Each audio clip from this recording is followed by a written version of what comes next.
Eat, Drink, DFW from the Dallas Morning News is made possible by Central Market.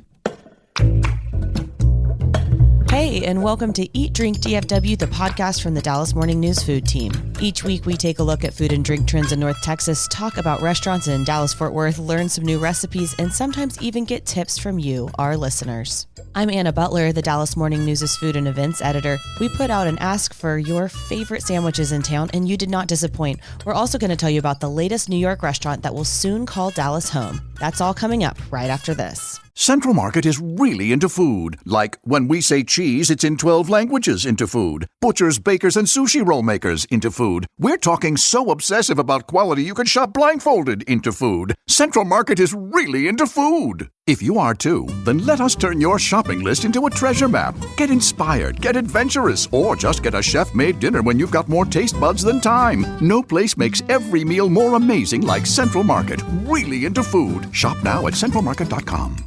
For the latest food and restaurant news in Dallas-Fort Worth, visit dallasnews.com/food. If you're behind on episodes, make sure to follow Eat, Drink, DFW on Apple Podcasts or Spotify or wherever you get your podcasts. We'd love to hear from you too, so email us at eatdrink@dallasnews.com. Today, I'm joined by our food writers Sarah Blaskovich and Imelda Garcia. Claire Baller is on parental leave. All right, Sarah, you've got a few things to share. I do, and I would love to start with pizza. One of my favorite topics in life, I think. Prince Street Pizza, which is a pizza joint that originated in New York City but has expanded to a bunch of cities, is coming to Dallas. Prince Street is also in lots of parts of LA. It's in Vegas, in Miami. You know, Dallas has become one of those cities that joins a list like that. Now, what is Prince Street? It is a slice joint, as the CEO describes it. So you go in, you see 12 pizzas up on the rack, and you kind of point to one and get probably just one slice because they're famous for their Sicilian-style pizzas, which are square and have a thick focaccia-like crust. So really filling. I'm not going to call it drunk pizza, but I'm not going to call it that. I mean, it is on Henderson Avenue, so it might be drunk pizza. It seems perfectly positioned, in my opinion, no matter how much you've had to drink, because this is the site of the former Fireside Pies, the original Fireside Pies in Dallas. As we know, Fireside Pies is a great pizza place that expanded to several parts of North Texas, but it got its start on Henderson Avenue, and it opened right after Henderson kind of became this whole dining destination in Dallas. Since then, in the last 20 years or so, the Knox side of Knox Henderson has really become this hotspot, and it's time for Henderson to shine on the east side. So Prince Street will open in place of Fireside Pies, and I just think, you know, one pizza place to another pizza place, that kind of makes sense to me. And the fact that that old restaurant is so small on the inside with a more generous patio means to me that wherever you are, you're kind of walking around going to the bars on Henderson Avenue.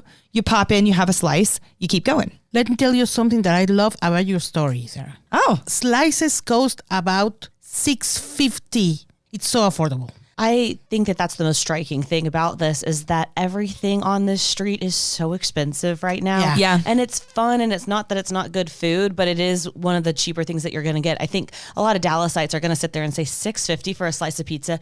They're big old slices for one, but I'm also like, you know, it's cheaper than most places you're going to go, especially now that the Velvet Tacos left that corner slide. I guess you could still go to Dickey's. Yes. Yeah, great point. And the guy who is now the CEO of Prince Street Pizza says he's kind of the king of quote unquote premium fast food. What does that even mean?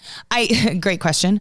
I think it's fast food you stand in line for. Okay. And we all know that I am intrigued by things you stand in line for. I think some of you might simply hate things you stand in line for.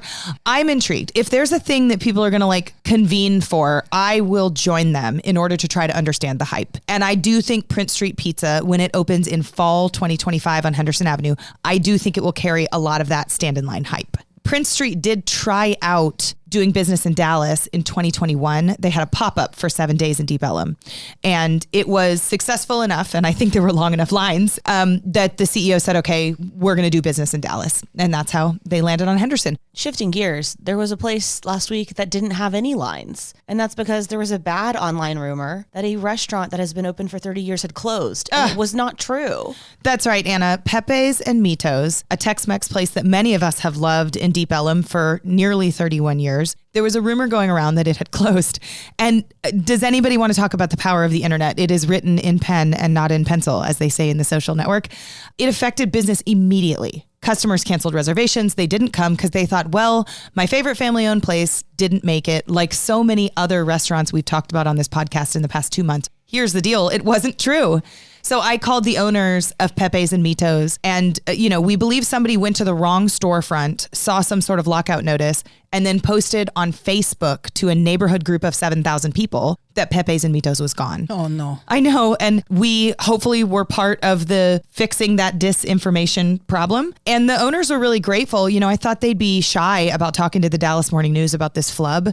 And in fact, they were like, no, we'd love it if you would tell people that we're still here. And we did just that. And a lot of people really seemed to care and then go and patronize this wonderful little taco shop. I feel like we hear a lot about celebrity death hoaxes from time to time. Yeah. And I couldn't imagine how surreal that would be. But doing it with a restaurant, I'm just worried about it business-wise because the margins are already so tight. So when you've just lost a good 48 hours of business that you weren't forecasting for, that's a little nutty. It is. And 48 hours sounds so small to most of us.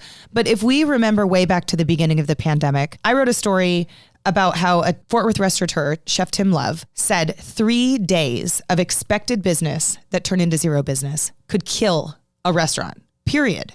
3 days. So this was only 48 hours, another 24 hours. And, I'm not saying Pepe's and Mitos was in risk of closing after 3 days, but that just shows, Anna, exactly to your point, this can be devastating.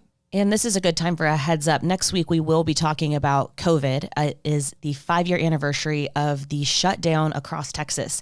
Governor Abbott put out a state of emergency and things just changed absolutely overnight.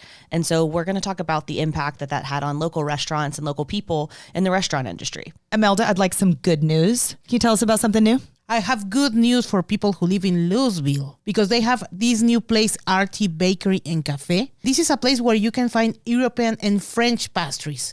So they are full of flavor, but they are not very sweet, and that's the good part. This bakery is owned by Tatiana Romanova. She's from Russia, and she's a self-made baker. She said to me, I love bakery, so I watch a lot of YouTube videos over the years. And then she and a friend put a business in their home, but they closed because they didn't have more space to do more business.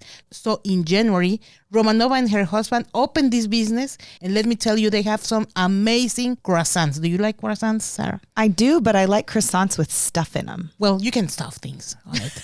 Yeah, they have a pear tart. It's amazing. A mango passion fruit mousse cake. Wow. Oh, that sounds good. And a honey cake that Anna get to try. I did get to try it. Wait a minute. Why did you get to try it and I didn't get to try it? You were not at the office. Yeah, I'm Oh. so sorry. Yikes, called out.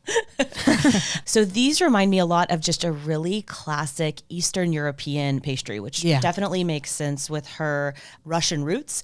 These are elegant. They're beautiful.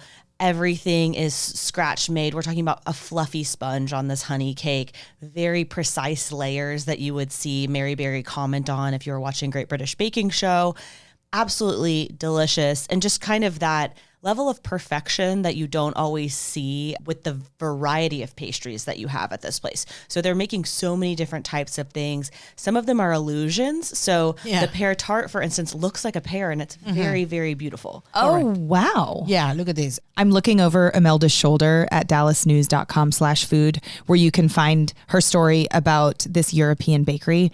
And that pear tart, you're so right, Anna. It looks like the pear that is in my kids' play kitchen. It's that bright green color. And then there's a lemon tart next to it or something like that. And then maybe, what's that other one, Imelda? It's a mango passion fruit tart. Well, I'm totally sold on this place. It looks delicious.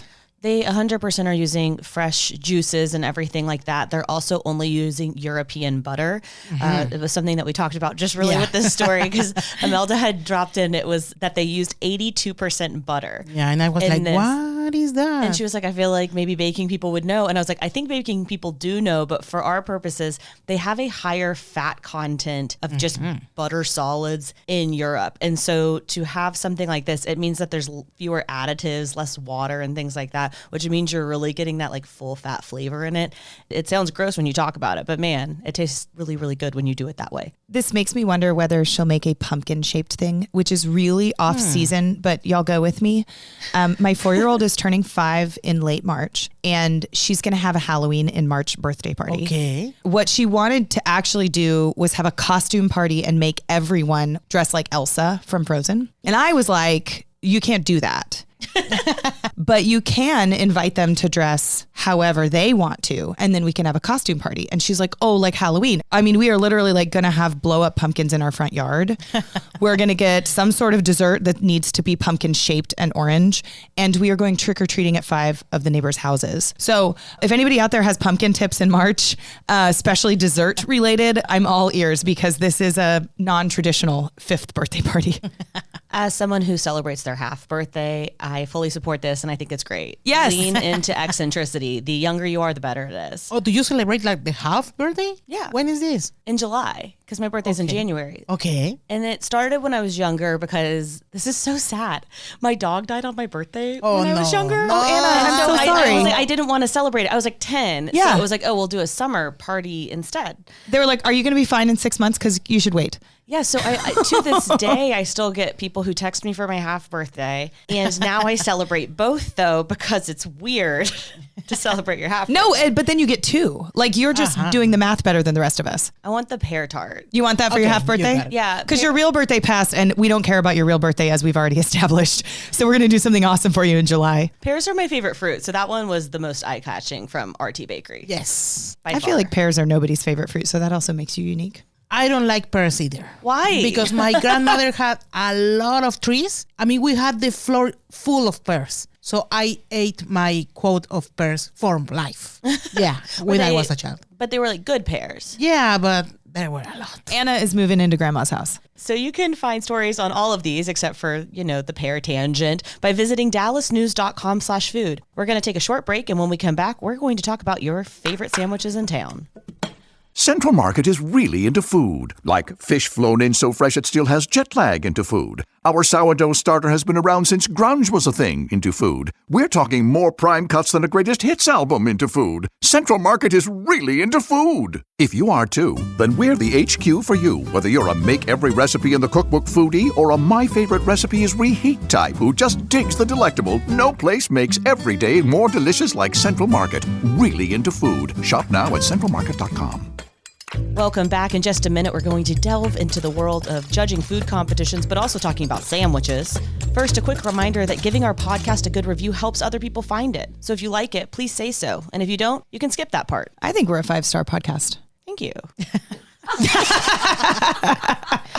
Anyways, sorry. Have you put your 5 stars in our podcast? No, yeah, if you see an anonymous review come up, it might be me.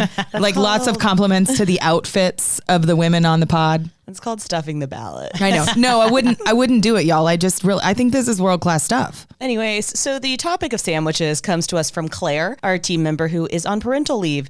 The Dallas Morning News food team sends a few emails a week, and Claire had a call out in one of her last ones before she took her leave about sandwiches. And that's basically because when you're pregnant, you're not really supposed to be eating deli meat unless it's been like mildly heated up, which sounds gross when you describe it, and it sounds gross when you taste it. Yeah. We picked a couple reader favorites for this because there were actually so many of them. Imelda, can you kick us off? Sure. Michael says to check out La Hechicera Tortas. And he says, the original is in Grand Prairie. There is also one in Arlington and a few others. Perfect rolls and amazing tasty, unique sandwiches with tons of flavor. I don't know any place with this unique of a sandwich menu, and there are endless options. Michael, I agree with you. Tortas are the best. And you know what? We can have them cold or hot with a lot of different ingredients. So tortas was the topic for one of your DFW Sabores stories about Mexico City. And the number one thing that you said about them is that they're versatile. The thing that changes about them is based on the shape of the bread. They have different names, which I love. And we don't really do that kind of intricacy in American sandwiches, but they do it in Europe. They do it in Mexico and other places. And I just like that kind of thing where it's like suddenly the thing with the exact same toppings on it is something else because the bread's in a circle. Yeah, true. So I have some recommendations also. Yeah, La Hechicera is great. And El Rincón del DF is on Walnut Street. And they call themselves La Capital de la Torta. Torta capital. So it's a huge deal. Acá Las Tortas is in Ward Street. And Torteria Insurgentes, they also have great tortas. I recommend you the most classical one is the Milanesa torta. That is breaded beef with lettuce and tomato. And you can put cheese on it. And it's absolutely great. Okay, so it sounds a little bit like a chicken fried steak. And when I lived in Austria, they have something called the Schnitzel Simmel. And when they have extra Wiener Schnitzel, they put it into bread and do it the exact same way. And I just think it's fascinating that so many cultures are like chicken fried steak sandwiches. We can make a taste of everyone available. I mean, I would like that. Also, Yeah. we could try the one at Keller's that Anna's boyfriend tried recently because none of us have ever ordered that. It was really good. I know. That one makes me laugh. I've got a sandwich. Can I go? Yes. This is from Dave Culwell, a Dallas Morning News reader and notably the owner of Burger Schmurger. He writes, everyone will tell you Jimmy's, and they're not wrong. Jimmy's is great. The meatball sub, the Italian beef, etc. But Good Friend package has great sandwiches, all of them. At Good Friend, he likes the turkey and he adds avocado and bacon. And I think those are good tips, Dave. Also, Dave is a good person to ask about sandwiches because he makes what I believe to be one of the best smash burgers in Dallas. He serves them today at High Fives in East Dallas. And as you've read on dallasnews.com/food, Dave is opening a Burger Schmurger kind of near the Dallas Arboretum. And I think that's expected soon. So I pulled one too. It's from Alfonso, and he actually sent in 3 that were very detailed, but this one was my favorite because I get to use an accent with it. Whoa. And he said, the patty melt at the Beef House in Garland, a 70s trip back in time greasy spoon complete with what'll it be, hun? Waitress. There it is. So I could act. Their patty melt with fresh cut fries with the skins on is about as good as it gets for a patty melt, although Cindy's on Central does a pretty good rendition of the patty melt with fries as well. But the Beef House, you have to see it to believe it. It's a time traveling throwback. You know, I love a patty melt, so this was implicit bias when I chose this one. This was about me. I did try the patty melt at Goodwin's over the weekend on Greenville Avenue. What was unexpected was this. Yes, it was served on bread, not a bun. Sometimes people put them on a bun, and I'm like, that's not a patty melt, that's just a double cheeseburger. This was served in a sauce. It had brown sauce, so it was cut in half diagonally, put face down, so they were both standing up like little triangles, and then it was in a sauce that I would say is akin to the voodoo sauce at Neighborhood Services. Okay. It was very delicious. It was a beautiful warm day, and I felt a little like overheated after eating this because I think I would really like this in the dead of winter, not when it's like pushing 75 on a Saturday morning. no. Now, was it soggy because of the sauce? It surprisingly was not soggy at all. It really was so tasty. And so I was like, I'm not trying to give the sandwich a hard time. I miscalculated how overheated I would get. You know, the meat sweats are real, and we need to talk about them more. I'd love to. I mean, every time I eat barbecue, it's a sweaty situation.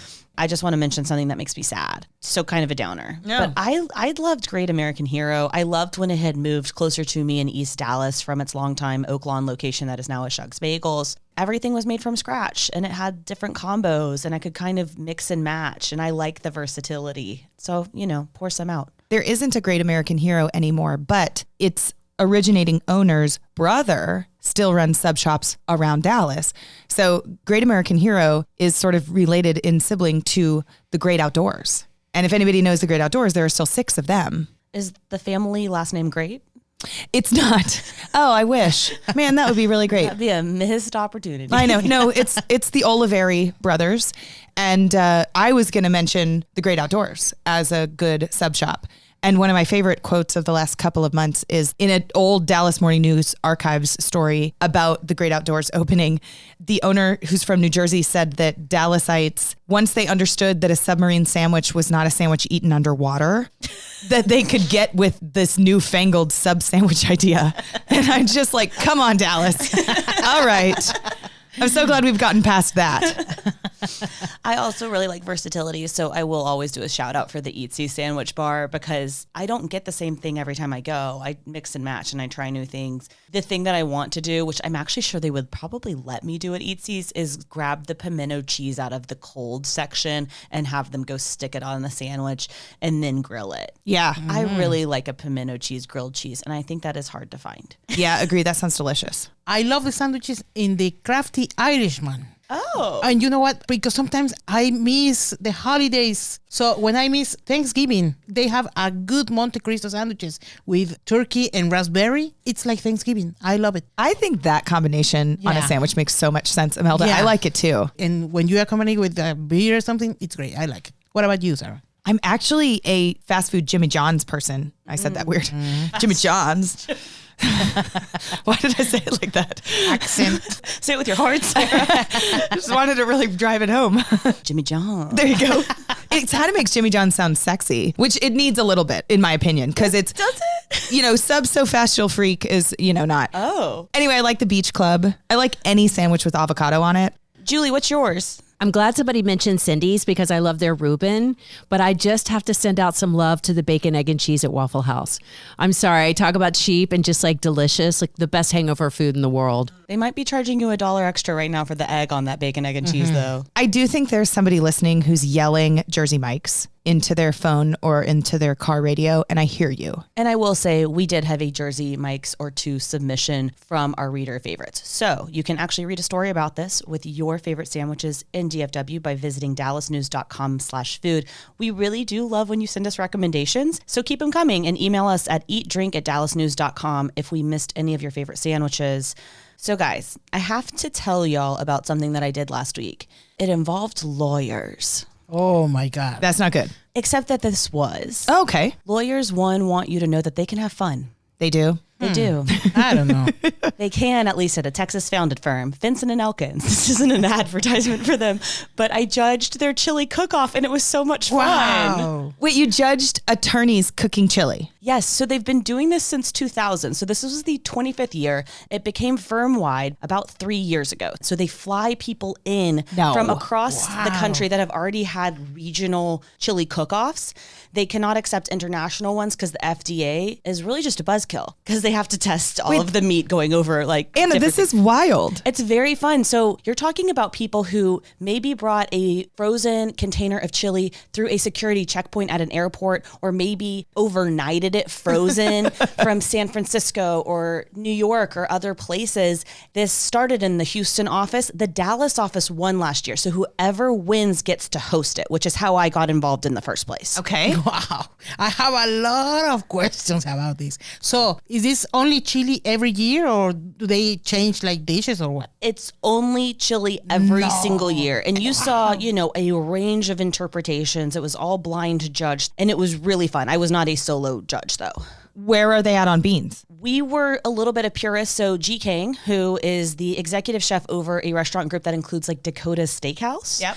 And Sloan's Corner. he was part of it. And then a former partner in the law firm who's moved in-house and is a Texan himself was part of this. And beans didn't fly well. You know, you had a lot of Texans for this one. So the very first one, though, I unsheathed its crock pot top. It was chunks of sweet potato. Big or small? They were big enough. I'm trying to think. The size of a piece of Trident gum is what's coming to mind. That works. That totally works. So specific, but that's what the size was. Wow, I've never had chili with sweet potatoes. San Francisco, who was responsible for this, won the first ever chili cook-off when it was made firm-wide, which the Texans, I think, took very personally. Yeah. I mean, I would. So last year, Dallas won. The winner this year was the Dallas office again. Oh, right. Yes. So I'm obviously angling to judge again next year. But what I said and my feedback for this chili was this smacks of gumbo. It wasn't made with a roux, but there were diced green peppers in it. It was really good. It still had the right chili flavor to it, but it was innovative and creative and different. This is so interesting because those were all award winners that ended up here in Dallas. Like that sweet potato chili was everybody's favorite someplace else. This was my biggest takeaway is you have to be very, very studious and methodical when you are judging something like this. This was not my first time to judge something, but it's a little bit like peer editing in high school with people's papers. It's important to read through the whole thing first before you ever make an edit. So I think it's important to taste everything before you start ranking and saying this is the best in my head. You need to taste everything at least 3 times. That means that you need to have room to eat a lot of chili. That's a lot of chili.